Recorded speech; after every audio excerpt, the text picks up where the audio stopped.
I think Congress should meet every 2 There's years. room in in a different Montana. City. Right, but they should move every 2 years. What do you care about? Given what you do you care about what the candidates do, or do you care more about the reaction in the public to what the candidates do?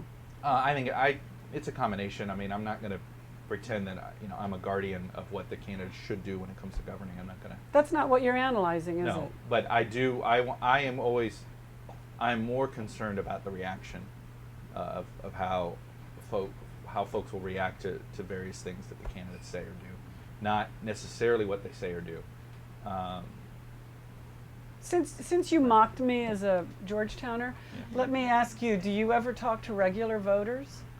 I try to all the time. Like how? Whether it's being responsive on email to random viewers who email me, whether it's talking to my relatives or cousins of cousins. Right.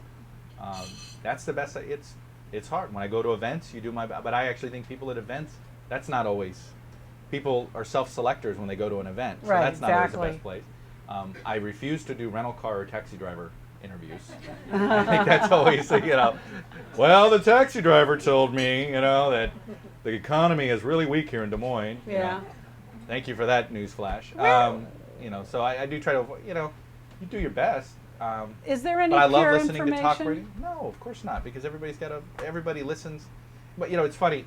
I've been fighting this bias thing really bothers me at NBC a little bit when this accusation, because it's sort of like it's driven as part of a campaign tactic. And so I've been responsive as people have been complaining, and I'll respond back and say, wait a minute. You are assuming that the information is biased because you've made the decision that all things on NBC is biased. You are actually, your prism is biased. Right. And so you're not judging fair, so when you have that with some of the smarter. But the public doesn't really fall for that. People are pretty hip now that when candidates start running against the media, it's because they've run out of. Yes and no. Yes and no. You're Yes still and no. Look, seeing that. The media look at the favorable ratings in the media. So look, I think it's part of the reason why there was such a huge reaction to Tim's passing. Because when you're regarded as lowly as the media, right. in any institution, when any institution is regarded lowly, then one of the leading lights that you regarded highly passes on. Yeah. Then you're almost more distraught because you think, geez, he was one of the few good ones. So what's left? Who's the guardian at the gate? Look, it's bad. I wish the media had a campaign manager. I wish I had a campaign staff to fight, because I actually think, you have both parties. The Clintons did it when they were in the White House, and the Bushes are doing it when they're in the White House, that are constantly complaining about the media and getting their supporters worked up about the media. So what happens, Matt Cooper, who now writes for Portfolio, but he's a stand-up comic as well, has a great joke. He says, imagine if political tactics were used by Miller and Budweiser.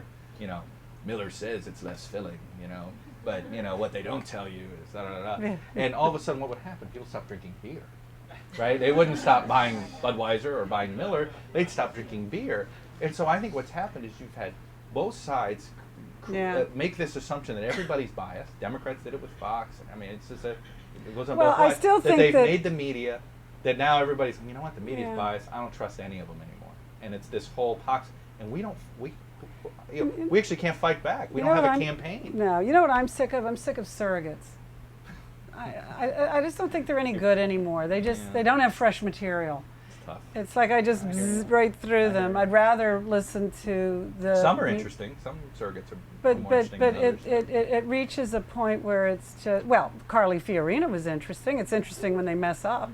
And that's the only reason to watch. Yeah, right. Unfortunately. And always check your mic. Well, has anybody at NBC asked you to take your facial hair off? Nope. So they're leaving you alone? Did you notice that Pat Caddell now has a homage to you and is doing the same thing? He's always had sort of but his is I like know, a lot. his has been redone bushy. as nope, I saw him last night. It has been redone as a Chuck Todd. So I think that may be how he's taking his career. I had a colleague of mine asked me, he goes, haven't you? And they said that there's a previous, the good news for me is the NBC News president, Steve Kappas. He also enjoys not shaving every couple of days. Okay. So he can't say, but apparently previous administrations of NBC News were sticklers on this. And about facial hair was like, the George Steinbrenner and the Yankees. Right. We'll see. Apparently I've got, I tell you, I've had somebody Not in sent your me- contract, Somebody right? sent me a shaving kit. Yeah, I'm sure. Said, Your yeah, fan club. somebody. I mean, I get random. You need to shave. Got you any know. underwear thrown at you yet? No. Okay, well, No, you've just got the- fan clubs, just the Chuck. That shaving- comes next. just the shaving Just shaving kit. Well, you're young. There's time, and our time is up. So thank well, you this- very much. This was almost fun. Right? Almost, it was fun. It was fun. It was fun. It But, was fun. but come back after the election. Okay. Thank you very much. Thank you, everyone.